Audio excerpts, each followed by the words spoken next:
Hi friends, welcome to my channel. ఈరోజు power point గురించి తెలుసుకుంటున్నాము. ఈ పవర్ పాయింట్ గురించి తెలుసుకునే ముందు ఈ పవర్ పాయింట్లో ఏవేంటియో చిన్న డెమో చూడండి. ఇక్కడ కనిపించే దీన్ని థంబ్నెయిల్ ప్యానెల్ అంటారు, ఇక్కడది స్లైడ్ ప్యానెల్ అంటారు. వీటిని ఏమంటారు ఒకసారి బ్రీఫ్గా చూడండి.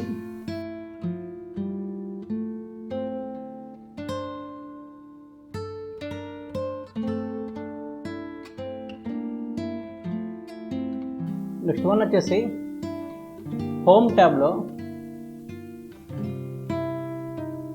ఏదైతే బోల్డ్ ఇటాలిక్ ఉన్నాయో సేమ్ వర్డ్ పేజీలో ఎలాగున్నాయో అలాగే ఇందులో ఉంటాయి. వర్డ్ పేజీలో మీరు తెలుసుకున్నట్లయితే చాలా ఈజీగా ఉంటుంది. తెలుసుకోకపోతే డిస్క్రిప్షన్లో ఐకార్డ్లో ఆ వీడియో సంబంధించి లింక్ ఇస్తాను, చూడండి. ఆ లెసన్ వింటే మీకు వీటి గురించి అర్థమవుతుంది. నెక్స్ట్ వన్ వచ్చేసి దీంట్లో రెండు మాత్రం ఎక్స్ట్రా యాడ్ అయినాయి. అదేంటంటే న్యూ స్లైడ్ ఒకటి, రెండోది లేఅవుట్ ఒకటి. First of all new slide మనం క్లిక్ చేసినట్లయితే కొత్త స్లైడ్స్ మీకు ఓపెన్ అవుతాయి.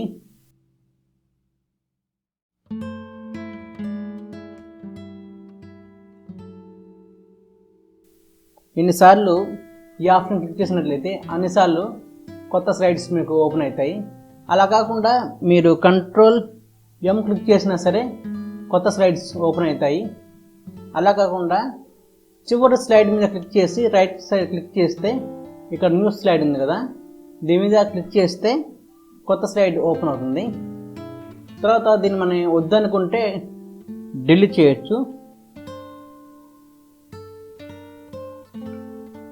తర్వాత డిలీట్ చేసిన దాన్ని కొత్తగా మళ్ళీ కొన్ని యాడ్ చేసుకోవాలి అనుకుంటే లేఅవుట్లోకి వెళ్ళి కొత్తగా మీకు కొన్ని ఆప్షన్స్ వచ్చినాయి. ఈ ఆప్షన్లో మీకు నచ్చిన ప్యానెల్ ఓపెన్ చేసుకోవచ్చు.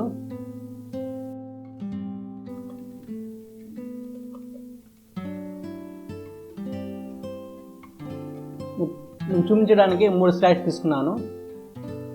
ఫస్ట్ స్లైడ్లో వచ్చేసి దీన్ని క్లిక్ చేసి ఈ స్లైడ్ని మనం పెద్దది చిన్నది చేసుకోవచ్చు. తర్వాత వచ్చేసి ఈ స్లైడ్ మీద మీరు ఇలా పట్టుకున్నట్లయితే ఇటు కావాలంటే దీన్ని మూవ్ చేసుకోవచ్చు. ఇట్లా దీన్ని కూడా ఇట్లా ఇటు కావాలంటే అటు మూవ్ చేసుకోవచ్చు. తర్వాత దీని మీద మనం ఏమైనా రాసుకోవాలనుకుంటే రాసుకోవచ్చు. దీన్ని ఒకటి రాశాను. దీనికి స్లైడ్ ఇంత పెద్దది ఎందుకు అనుకున్నాం అనుకోండి, చిన్న చేసుకోవచ్చు. ఓకే, దీన్ని పక్క జరిపాను.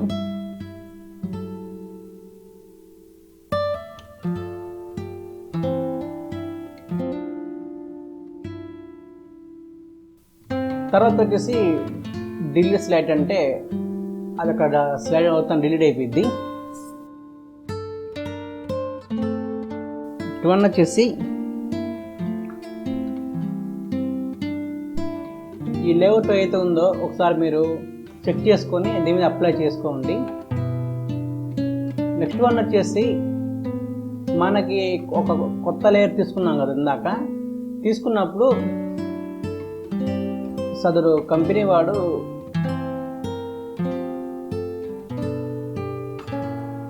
తను కొన్ని డిఫాల్ట్గా కొన్ని సైజులు ఇస్తారు.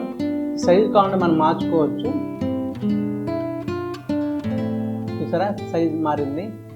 ఓకే, ఇందులో చెప్పాల్సింది ఏం లేదు. తర్వాత ఏమంటే మనం ఇన్సర్ట్లోకి వెళ్ళిపోతే ఇన్సర్ట్లో ఏదైతే ఎంఎస్ వర్డ్లో ఉందో సేమ్ అదే ఇందులో ఇంప్లిమెంట్ అయ్యింది. కావాలంటే ఒకసారి చెక్ చేసుకోండి. వెంటనే మనం డిజైన్లోకి వెళ్ళిపోదాం. మనకి పవర్ పాయింట్ అనేది ముఖ్యంగా స్లైడ్ షోకి ఉపయోగపడుతుంది. అదంతా తెలిసిందే. మంచి డిజైన్ ఇచ్చేసి మన వర్క్ ఏదైతే ఉందో మంచిగా ప్రజెంటేషన్ చేయడానికి ఉపయోగపడుతుంది. మెయిన్ మనకి డిజైన్ ట్యాబ్లో యానిమేషన్ ట్యాబ్లోనే ఎక్కువ వర్క్ ఉంటుంది. మిగతా వాటిలో వర్క్ ఉంటుందా అంటే ఉంటుంది, కానీ పెద్దగా ఉపయోగపడదు. చిన్న చిన్న వర్క్స్ ఉంటాయి. మనం ప్రస్తుతానికి డిజైన్ ట్యాబ్లో వీటిని చూసుకున్నట్లయితే వీటిని థీమ్స్ అంటారండి. ఓకే, థీమ్స్ ఇలా అప్లై అవుతుంది చూసారా, వీటిని థీమ్స్ అంటారు.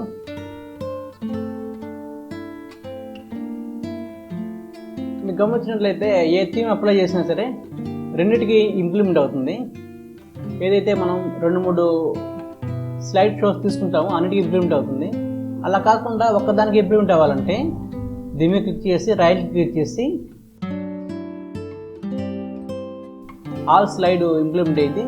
సెకండ్ వన్ మీద మనం క్లిక్ చేసినట్లయితే ఒక్కదాని మీదే మీకు ఇంప్లిమెంట్ అయ్యింది. కింద చూసుకున్నట్లయితే పాత లేఅవుట్ ఉంది, పైకి చూస్తే కొత్త లేఅవుట్ వచ్చేసింది. అలాగే ఈ డిజైన్స్ మొత్తం మీద చెక్ చేసుకోండి, చాలా డిజైన్స్ ఉంటాయి. ఓకే, నెక్స్ట్ వన్ వచ్చి కలర్స్ పెట్టుకోవచ్చు. దీనికి మనకి ఎటువంటి కలర్స్ కావాలో కలర్స్ని కూడా అప్లై చేసుకోవచ్చు. తర్వాత దీన్ని మనం కస్టమ్ కూడా చేసుకోవచ్చు, కొత్త కలర్స్ కావాలంటే ఇక్కడ మార్చుకోవచ్చు. తర్వాత వచ్చేసి ఈ ఆప్షన్ వచ్చేసి మనం ఏదైతే రాసామో వాటికి ఫాంట్స్ మనం అప్లై చేసుకోవచ్చు. చూసారా ఫాంట్స్ ఎలా మారుతుందో. ఓకే ఓకే, ఈ ఫాంట్ బాగుందని నాకు అనిపించింది అనుకోండి, దీన్ని క్లిక్ చేసేయండి, అది ఉంటుంది. తర్వాత వచ్చేసి బ్యాక్గ్రౌండ్ అండి. ఈ బ్యాక్గ్రౌండ్ థీమ్కి వెళ్తే మీకు ఒక బ్యాక్గ్రౌండ్ థీమ్ మార్చడం గమనించండి.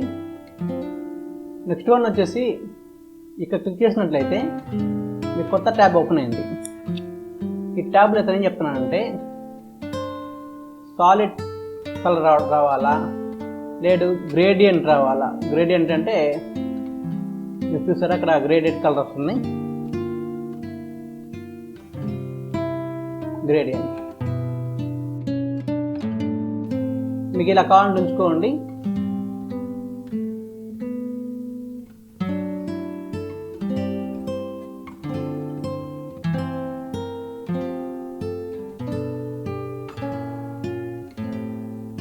ఇది సైజ్ పెంచుతున్నాను చూపించడం కోసం.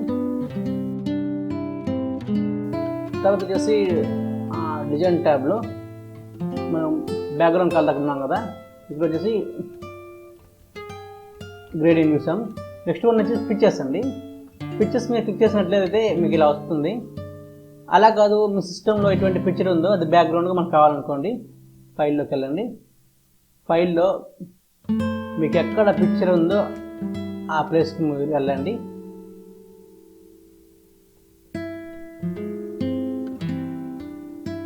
ఫర్ ఎగ్జాంపుల్ మీకు చూపించడానికి నేను ఏదో ఒక పిక్చర్ తీసుకున్నాను. తీసుకొని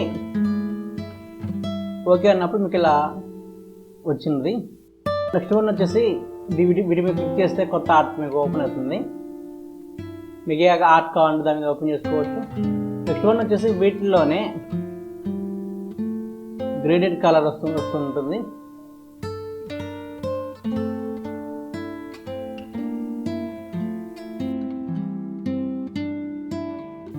నెక్స్ట్ వన్ వచ్చేసి గ్రేడింగ్ కలర్ బాగుంది కాబట్టి నేను ఒక గ్రేడింగ్ కలర్ ఇస్తున్నాను. అందులో ఈ ఆప్షన్ ఇచ్చాను చూడడానికి బాగుందని. తర్వాత వచ్చేసి మనం అప్లై అవ్వాలని అనుకోండి అన్ని స్లైడ్కి వస్తుంది, లేదనుకోండి క్లోజ్ అని అనుకోండి వీటికి మాత్రమే అప్లై అవుతుంది. నెక్స్ట్ వన్ వచ్చేసి డిజైన్ ట్యాబ్లో ఈ మొత్తం మనం ఒకసారి చెక్ చేసుకున్నాం. మీరు కూడా ఒకసారి ప్రాక్టీస్ చేయండి, ప్రాక్టీస్ చేస్తేనే అర్థమవుతుంది. నెక్స్ట్ వన్ వచ్చేసి యానిమేషన్. యానిమేషన్ ఒక వెళ్ళండి అయితే ఇక మీకు డిఫాల్ట్గా కొన్ని యానిమేషన్స్ ఉంటాయి. మనం ఇప్పటిదాకా ఏం చేసామంటే కొత్త స్లైడ్ ఎలా తీసుకోవాలి, దానికి డిజైన్ అంటే థీమ్ ఎలా ఇవ్వాలి అని చూసుకున్నాము. ఇప్పుడు ఆ థీమ్ అయిన తర్వాత వీటికి యానిమేషన్ ఇచ్చుకోవాలి. యానిమేషన్ ఇచ్చుకోవాలంటే ఇక్కడ ఉంటుంది, ఇదొక యానిమేషన్, ఇదొక యానిమేషన్, ఇదొక యానిమేషన్, ఇదొక యానిమేషన్, ఇదొక యానిమేషన్. అలాగే వీటికి సౌండ్ అప్లై చేసుకోవచ్చండి. ఇక్కడ నో సౌండ్ అనే చోట క్లిక్ చేసినట్లయితే కంపెనీ వాళ్ళే డిఫాల్ట్గా కొన్ని సౌండ్స్ ఇస్తారు. ఓకే, ఇది బాగుందని ఉంచాను అనుకోండి, ఇది ఓకే అవుతుంది. నెక్స్ట్ వన్ వచ్చేసి యానిమేషన్ మనం కస్టమ్ కూడా చేసుకోవచ్చు. దీన్ని క్లిక్ చేసినట్టయితే మీకు కొత్తగా ఇక్కడ ఒక డైలాగ్ బాక్స్ ఓపెన్ అయింది. ఇక నేను 2 నేమ్స్ ఇచ్చాను మీకు చూపించడం కోసం. ఫస్ట్ నేమ్ సెలెక్ట్ చేయండి, యాడ్ యానిమేషన్ మీద క్లిక్ చేయండి. ఇక్కడ మీకు స్టార్టింగ్లో కొన్ని యానిమేషన్స్ ఉంటాయి. ఓకే, తర్వాత వచ్చేసి ఇంకా కొన్ని యానిమేషన్స్ ఉంటాయి. ఇక్కడ కొన్ని యానిమేషన్స్ ఉంటాయి, కింద మోర్ ఆప్షన్ ఉంటుంది. అలా కాకుండా మన చివరికి వచ్చేసి ఈ ఆప్షన్ క్లిక్ చేసాను అనుకోండి, ఇక్కడ కొన్ని ఆప్షన్స్ ఉంటాయి. ఇక్కడ మళ్ళీ మోర్ అని క్లిక్ చేస్తే ఇక్కడ మళ్ళీ కొన్ని ఆప్షన్స్ మీకు వస్తాయి. నేను దీని మీద క్లిక్ చేసినట్లయితే ఇలా ఆప్షన్స్ వచ్చింది. ఓకే చేసినట్లయితే మీకు ఇక్కడ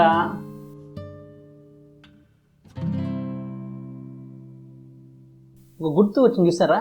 ఈ గుర్తులో యానిమేషన్ అనేది రన్ అవుతుందని అర్థం. మనకి ఈ గుర్తు మనం మార్చుకోవచ్చు. మనం ఇలా కిందికి పైకి ఉన్నది కదా, ఇక పట్టుకొని కిందికి లాగినట్లయితే కొంచెం సారీ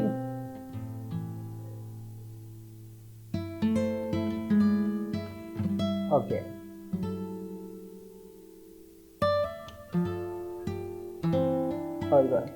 ఇట్లా నెక్స్ట్ వన్ వచ్చి ఇట్లా లాగేసేయండి, ఇట్లా లాగేసేయండి, ఇట్లా కిందికి ఇట్లా లాగేసేయండి, ఇలా లాగేసేది అనుకోండి. ఇప్పుడు ప్రివ్యూ ఒకసారి చూద్దాం. మనం ప్రివ్యూ చూడాలనుకోండి, ఇది స్టార్టింగ్లో ఉంటుంది. ఇదిగో చూసారా బిఎన్ఆర్ అనేది ఎలా స్లైడ్ అవుతుందో. ఇది నేను చేసిన యానిమేషన్.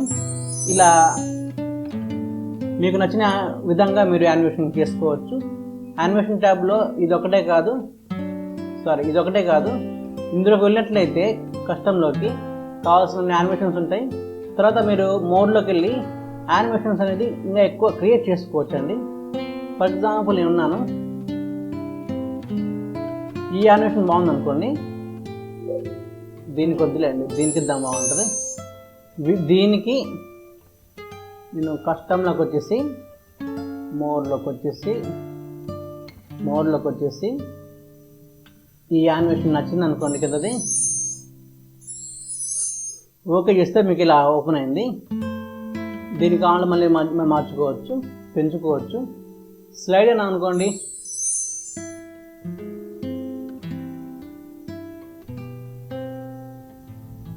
సో స్లైడ్ ఇక్కడైనా ఇవ్వచ్చు, లేదనుకోండి ఇక్కడైనా ఇవ్వచ్చు. ఇది స్లైడ్ షో, దీన్ని క్లిక్ చేస్తే ఇలా వచ్చేసింది. ఓకే ఫ్రెండ్స్, ఈరోజుకి ఈ వీడియో చాలు. వీడియో అనేది లెంత్ అవుతుంది కాబట్టి రేపు మిగతా అంశాలు చూసుకుందాం. మ్యాక్సిమం రేపు ఎంఎస్ పవర్ పాయింట్ అయిపించేస్తాను. ఎంఎస్ పవర్ పాయింట్లో చెప్పుకోవడానికి అంటే ఏం లేదు. వర్డ్ పేజీలో ఏదైతే ఆప్షన్స్ ఉంటాయో మ్యాక్సిమం ఆప్షన్స్ ఇక్కడే ఉంటాయి. కాకపోతే డిజైన్ చేసుకోవడానికి డిజైన్స్ ట్యాబ్స్, అలాగనే యానిమేషన్ ట్యాబ్స్, సౌండ్ సిస్టమ్ అని కొంచెం ఎక్స్ట్రా ఉంటుంది అంతే. సో మొత్తం అయిపోయిన తర్వాత ఇక్కడ మనం ప్లేన్ చేసాం అనుకోండి, మనం ఏదైతే చేసామో అదంతా ప్లే అయిపోతుంది. తర్వాత వచ్చేసి మనం ఏదైతే యానిమేషన్ ఇచ్చామో ఆ యానిమేషన్ మనకి ఇక్కడ గీతల రూపంలో కనిపిస్తుంటుంది. ఓకే ఫ్రెండ్స్, ఈరోజుకి ఇదే వీడియో. By by now.